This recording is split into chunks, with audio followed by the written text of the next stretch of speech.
अस्सलामुअलैकुम दोस्तों, मैं हूं राव कमर रिजवान और आप देख रहे हैं मेरा यूट्यूब चैनल।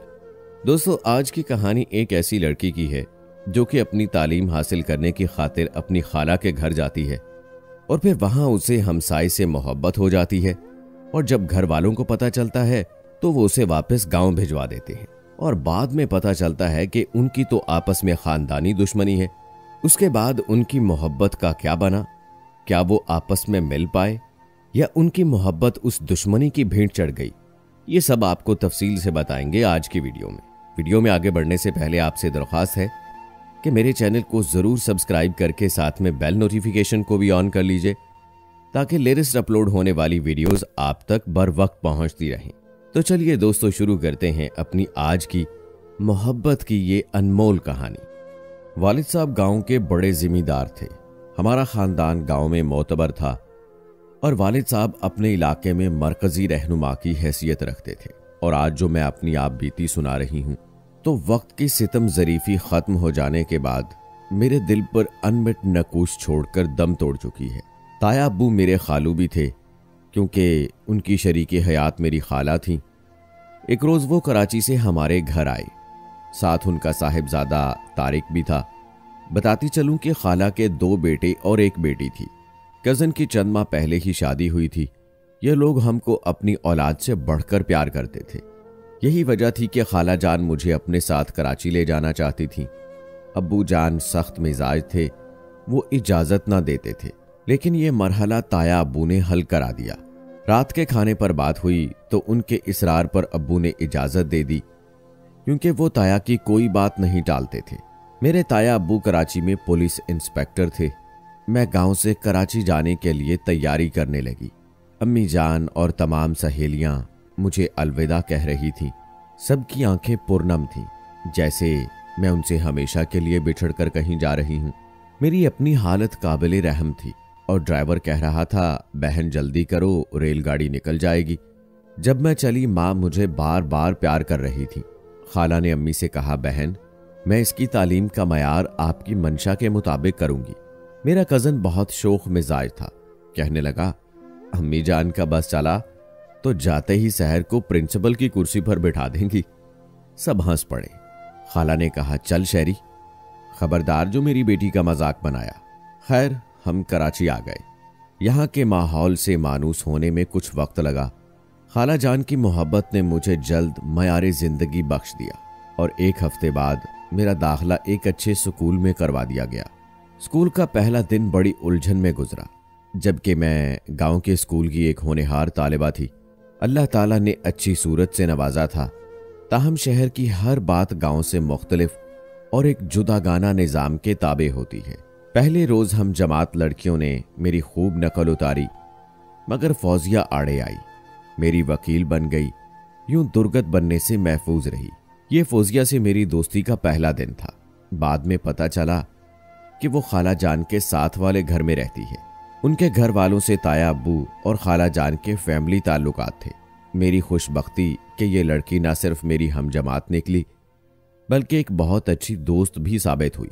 जहां हम रहते थे ये पुलिस लाइन थी, जहां पुलिस वालों की फैमिलीज ही रहती थी। बड़ा कजन अपना कारोबार कर रहा था, जबकि छोटा मैट्रिक में था और मैं उन दिनों 8वीं क्लास में थी। असर के वक्त फौजिया आ जाती और हम मिलकर स्कूल का काम कर लेती। इसके बाद ताज़ा दम होने को छत पर चली जाती थी। ये हमारा फ्लैट दूसरे फ्लोर पर था और उसके बाद छत थी। एक दिन छत पर खड़ी मौसम के हुस्न को महसूस कर रही थी कि निगाह सामने वाले फ्लैट पर पड़ी, जहां सामने वाले कमरे में एक लड़का पढ़ाई में मसरूफ था। उसने नजर उठाकर भी ना देखा। अब रोज ही मैं उसे शाम के वक्त इसी तरह पढ़ाई में मसरूफ पाती। वो मुझे बहुत ही पढ़ाकू किस्म का लगा। अचानक मेरे जहन में ये ख्याल आया कि आखिर किसी दिन तो ये नजर उठाकर देखेगा। मैं मुकर्ररा वक्त पर बाकायदा छत पर होती, मगर उसकी तवज्जो तमाम तर तालीम पर थी। चंद बार उसने हमारी छत की जानिब देखा भी, मगर बगैर तासुर के। उसकी निगाहें फौरन पलट जाती। असर का वक्त था। मेरा कजन अंदर बैठा डेक पर म्यूजिक सुन रहा था। मध्यम सुरों में नुसरत फतेह अली खान की आवाज आ रही थी, तुम्हें दिल लगी भूल जानी पड़ेगी। इतने में बेल बजी। तारिक ने कहा, सहर देखो तो कौन है। मैंने जब दरवाजा खोला तो हैरत का मुजस्समा हो गई, क्योंकि वही लड़का मेरे सामने था। मेरी निगाह उसकी नजर से मिलते ही हया की वादी में उतर गई। तारिक से कहिए कि फराज आया है। मैंने आकर कजन को आगाह किया। गालबन उनका कोई प्रोग्राम था कि नाम सुनते ही तारिक घर से हवा हो गया और मैं ख्यालों की दुनिया में खो गई। ये सिलसिला तब टूटा जब फौजिया ने पुकारा, ये दश्ते याद में क्या ढूंढा जा रहा है? ऐसा कुछ नहीं। तो फिर इतनी बेखुदी क्यों? बस वैसे ही तसव्वुरात को नक्श नजर कर रही थी। तो भाई क्या नजर हो रहा है, कुछ तो बताइए। मैंने चिढ़कर कहा, चल चुड़ैल, बड़ी आई शायरी फरमाने। हालांकि उस वक्त मेरे अंदर ख्यालात की हलचल मची थी। गो मैं ऐसी बातों में हरगिज न थी, मगर दिल बेबस ने अपना एक अलग समा बांध दिया था। अगले दिन शाम को मैं और फौजिया छत पर चहलकदमी कर रहे थे। मैं अपनी छत पे और वो अपनी छत पर। हालत सफर में थे, कभी नजरें मिलती और फिर वापस मंजिल हो जाती। उनकी छत के बच्चे हमारी छत के बच्चों से कोई शरारत भरी गुफ्तगू या हरकत करते तो हमारे चेहरों पर मुस्कुराहट दौड़ जाती। इसी मुस्कुराहट ने हमारे दरमियान एक ताल्लुक को रवा कर दिया कि फराज मुझे देख चुका था। अब हम एक दूसरे के लिए अजनबी न रहे थे। फराज के बारे में जो मालूमात हासिल हुई वो ये थी कि उनका ताल्लुक भी हमारे इलाके से है और उसके वालिद साहब ताया अब्बू की तरह पुलिस इंस्पेक्टर हैं। उनकी फैमिली कभी कभी कभार खाला जान के घर आना होता था। यूं तारिक और फराज न सिर्फ क्लास फेलो बल्कि अच्छे दोस्त भी थे। चंद माह गुजर गए। अब मैं पहले से ज्यादा संजीदा खामोश रहने लगी।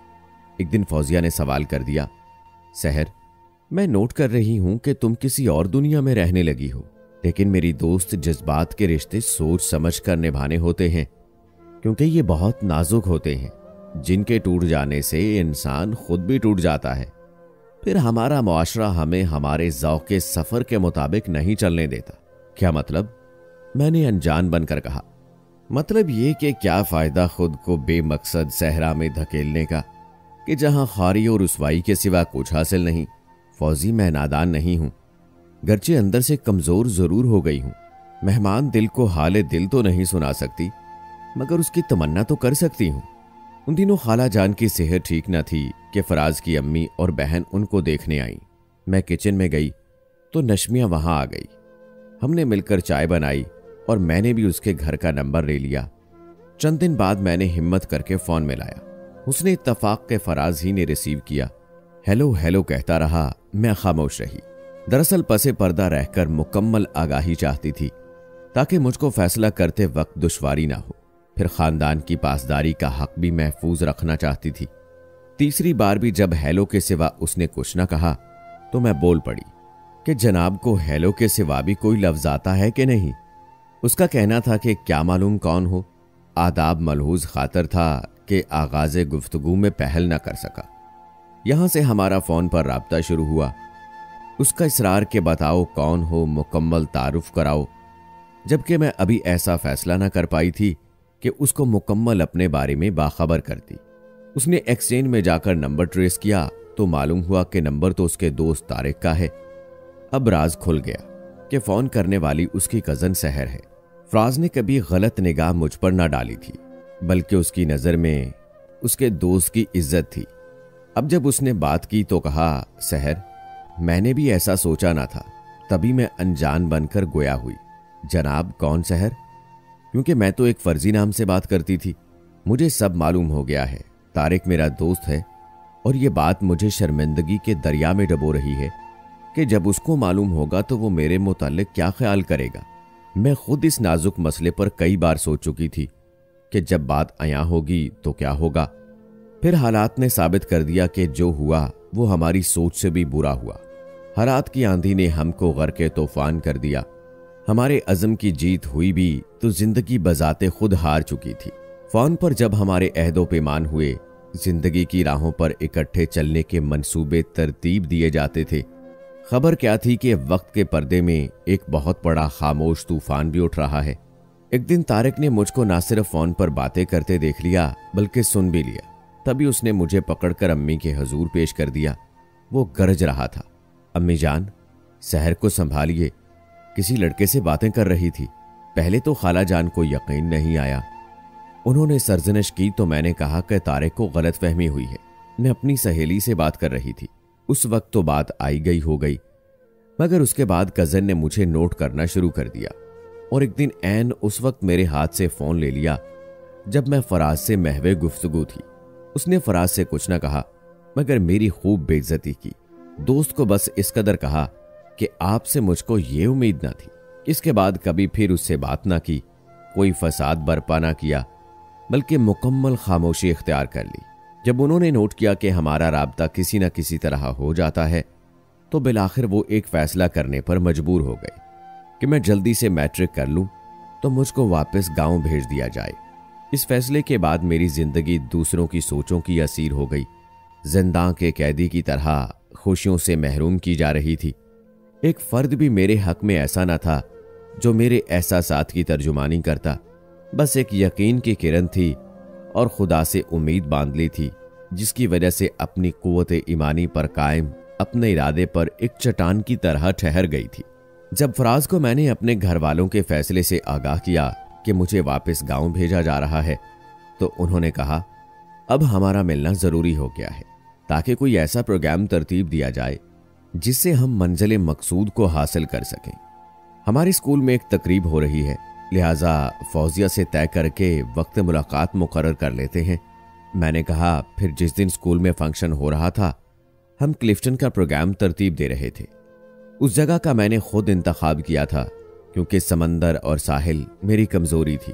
फराज के दोस्त का शोरूम था, वो गाड़ी लेकर आ गया था। आज चंद इत्तफाकात हमारी हमराही कर रहे थे। जिंदगी के सोए हुए दिनों में ये एक जागता हुआ रोशन दिन था कि ख्वाब ने हकीकत का रूप धार लिया था। आज हम साहिल समंदर पर चलते हुए एक हसीन दुनिया के मेहमान थे। एक तन्हा पत्थर पर एक तन्हा जोड़े का होना, हद निगाह समंदर का ठाठे मारना किसी मारूफ मुसव्वर का शाहकार नजारा था।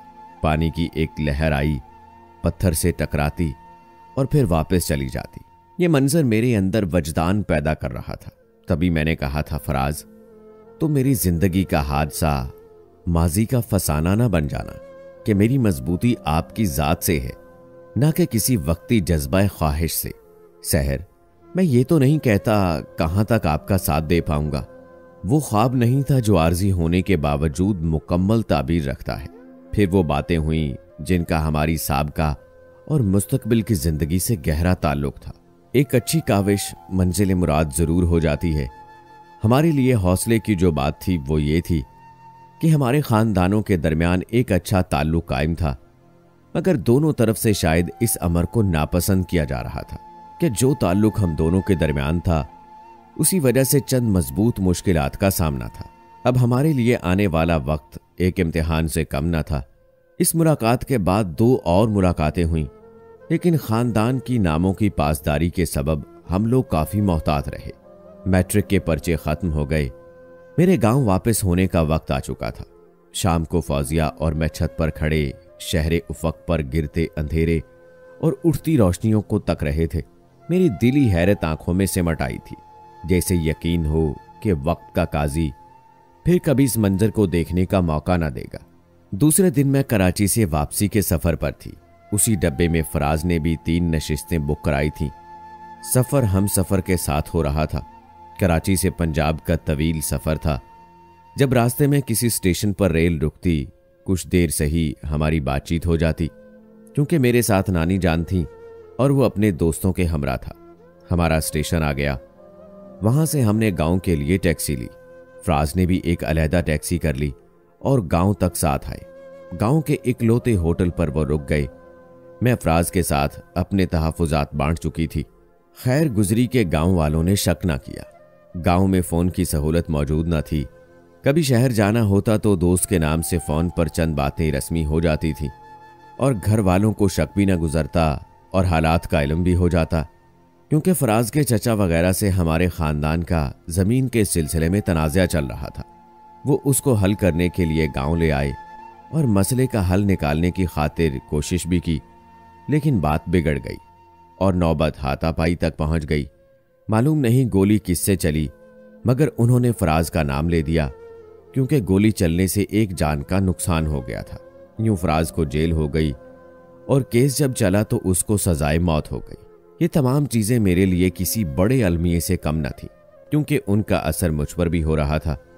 मेरे घर वाले इस वाक़े को इशू बनाकर जल्द अज जल्द मेरी शादी कर देना चाहते थे और रिश्ते की तलाश भी शुरू कर दी थी।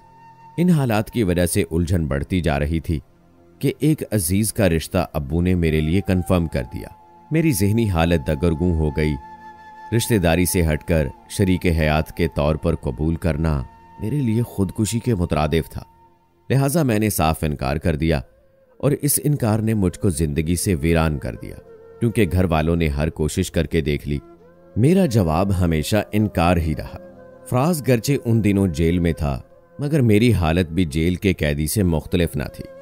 आखिर मेरी दुआओं को शर्फ बारियाबी मिला और बारी ताला ने फराज को दोबारा एक नई जिंदगी अता की। वो हाई कोर्ट से बरी हो गया और घर आ गया। उन लोगों को भी अकल आ गई।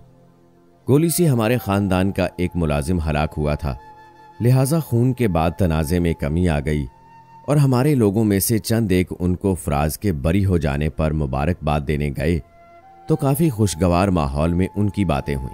चंद ऐसी बातें भी ज़ेरे मौजू आईं जिनका ताल्लुक फराज और मेरे रिश्ते से था। फराज के घर वालों को मालूम था कि हमारा बेटा इतनी बड़ी आजमाइश से गुजरा है, लिहाजा मजीद इसको किसी इम्तिहान से बचाया जाए। इसी सिलसिले में उन्होंने काफ़ी इंकिसारी से काम लेते हुए हमारे घर पर दस्तक दी और तमाम मामलात को ख़ानदान के अफराद के सामने हल करने की काविश की। अच्छी पेशरफ्त पर राब्ता बहाल रखा गया ताकि मुस्तकबिल की दुश्मनी का इम्कान सिमट जाए। फराज से मेरी बातचीत कभी कभार हो जाती थी और हम एक दूसरे को हौसला और सब्र की तलकीन करते। आखिर हमारे ख़ानदान के बड़े आपस में मिल बैठे, बात दरमियान में कुछ भी न थी। एक जिद थी कि इन बच्चों ने खुद मुंतखब क्यों किया है एक दूसरे को। ये हमारी रिवायत के मनाफी है, लेकिन एक बुजुर्ग ने कहा कि यह बात हमारे दीन के मनाफी है कि बच्चों की राय लिए बगैर उनकी जिंदगी का अहम फैसला सादिर कर दिया जाए और फिर बच्चों ने बाकी का इख्तियार हम ही को देना है। लिहाजा उनकी राय की हिमायत करनी होगी ताकि ये दोनों एक मुकम्मल जिंदगी पा सके। यूं एक पेचीदा मसला बुजुर्गों के मिल बैठने से हल हो गया। सभी मेरे हम उम्र लड़के लड़कियां खुश थे कि आज एक गलत रिवायत को शिकस्त हुई थी और अना का सर खम हो गया था। बेशक हमारी ये कामयाबी साबित कदमी का मजहर थी, लेकिन बुजुर्गों के लिए इस रिश्ते में बरकत का ये भी पहलू था कि इस तरह दुश्मनी का खात्मा हो रहा था, वरना दुश्मनी का नस्ल दर नस्ल जारी रहना लाजिम था। अब हर तरफ इस फैसले को एक अच्छी मिसाल से याद किया जा रहा था और ये सब कुछ हमारी कुर्बानियों का समर था। शादी की तारीख तय पा चुकी थी और हमारे घर ढोलक का एहतमाम किया गया था। आज मेहंदी की रात थी और गाने भी उसी निस्बत से गाए जा रहे थे, जबकि मैं एक हसीनो जमील तसव्वुराती दुनिया में गुम थी। फराज के साथ मज़ारे कायद, क्लिफ्टन और हॉक्स बे के पुरशोर साहिल पर महवे सफ़र। वो फिराक के दिन भी याद आ रहे थे जब ज़माना सितमगरी पर तुला हुआ था। ऐसे वक्त में उससे निमटना कितना मुश्किल होता है। हमें मालूम नहीं होता कि अपनी आरजू की सुरखरुई की खातिर कितनी बड़ी कुर्बानी देनी होगी। वो मंजिल जो शुरू में बहुत करीब नजर आती है, हकीकत में कितनी दूर होती है। बहुत से लोग मुआशरे की बेरहमी का शिकार हो जाते हैं। ये सोचकर मेरे आंसू निकल पड़े। तमाम सहेलियां मेरी तरफ मतवज्जे हो गईं कि पगली अब क्यों रोती हो, इस दहशत से तो तुम आजाद हो चुकी हो। खैर, शादी पर खूब हल्ला गुल्ला था। आखिर मंजिल पर आई और मैं पिया घर आ गई। आज जब हम एक दूसरे के सामने थे तो तमाम अल्फाज दम तोड़ चुके थे। जाहिरी हालत के बरक्स हम अंदर से टूट चुके थे, लेकिन अब माजी को फरामोश करके मुस्तकबिल की राहों का तायुन करना था। पिछली महरूमियों से निकलकर एक मुकम्मल जिंदगी जीना था ताकि खानदान का सर फख्र से बुलंद रख सके और हमारे बुजुर्ग हक पर होने वाले अफराद का साथ देते रहे। जिंदगी हंसी खुशी रमा दवा हो गई। मेरे आंगन में 2 फूल खिल गए। उनके कह कहे नए वक्त की नवीद थे। 7 बरस बाद हम कराची जा सके तो क्लिफ्टन गए और साहिल समंदर पर चलना शुरू कर दिया और फिर उसी पत्थर पर बैठ गए। आज भी समंदर का शोरीदा सर पानी रवानी से आता और पत्थर को अपनी आगोश में लेने की जिद्दोजहद कर रहा था, लेकिन जैसे उसकी हिम्मत जवाब दे जाती कि फिर वापस पलट जाता था। तभी मैंने कहा, फराज, जब इंसान अज़म कर लेता है तो ये समंदर भी तस्खीर हो जाता है। हमारा ईमान उस ज़ात पर था जिसने इंसान को अशरफुल मखलूक़ात बनाया, मगर हम इंसान एक दूसरे को कमज़ोर और कमतर करने में लगे रहते हैं, जबकि वो ज़ात हमको अफजल रखना चाहती है। काश हम इस नुक्ते को समझ लेते, अपनी बनाई हुई रस्म व रिवाज को छोड़कर मालिक हकीकी के बनाए हुए कानून को अपना लेते, तो कोई औरत वनी ना होती और ना ही कोई जलकर खाकसतर होती। अच्छा है कि हम भी अपनी बच्चियों को वक्त आने पर शादी के मामले में इजहार राय का हक दें। बेशक, फराज ने कहा, हम उनकी सही तरबियत करेंगे, उनको एतमाद देंगे और इजहार राय का हक भी देंगे, ताकि ऐसा निज़ाम कायम हो जिसमें किसी की तजलील हो और न किसी का खून नाहक हो। अगर कोई बहन बेटी गलत रिवायत की भीड़ चढ़ जाती है तो उनकी जिंदगी के फूल भी खिलने से पहले मुरझा जाते हैं। तो इसलिए दोस्तों, बेटियों के रिश्ते के मामले में उनकी रजामंदी जरूर लेनी चाहिए, और सबसे बढ़कर यह कि इसकी इजाजत हमें हमारा दीन भी देता है।